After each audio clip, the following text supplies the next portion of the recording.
Assalamualaikum warahmatullahi wabarakatuh. Firman Allah mengenai kecelakaan bagi orang yang salat telah dijelaskan dalam surat Al-Ma'un ayat 4 dan 5. Allah berfirman, celakalah orang-orang yang salat, yaitu orang-orang yang lalai dari salatnya. Dari sini dapat kita ketahui bahwa ancaman Allah sangatlah keras, namun di sisi lain terdapat pertanyaan, bagaimanakah orang yang lalai dalam salatnya? Bentuk lalai dalam salat beraneka ragam. Secara umum bisa kita bagi menjadi beberapa tingkatan, yaitu dalam 1. Lalai hingga meninggalkan salat seperti mereka yang tidak pernah salat sama sekali, atau mereka yang bolong-bolong salatnya, atau mereka yang menunda-nunda salat hingga keluar waktu salat. Nabi Shallallahu Alaihi Wasallam bahkan menyebut salatnya orang munafik. Dia secara sengaja menunda-nunda waktu salat, hingga mendekati berakhirnya waktu salat. Dari Anas bin Malik radhiyallahu anhu, Nabi Shallallahu Alaihi Wasallam bersabda, itulah salatnya orang yang munafik.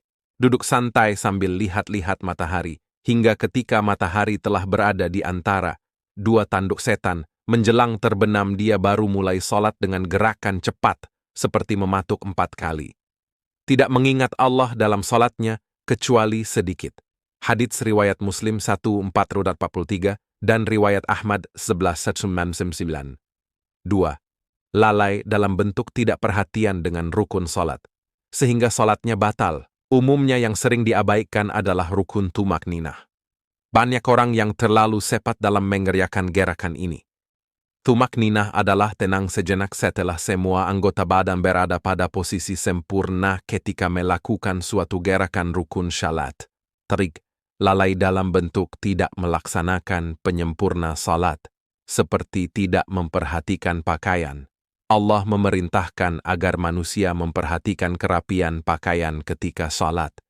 Sebagaimana Allah berfirman, wahai anak keturunan Adam, gunakanlah pakaianmu yang indah di setiap memasuki masjid atau waktu salat.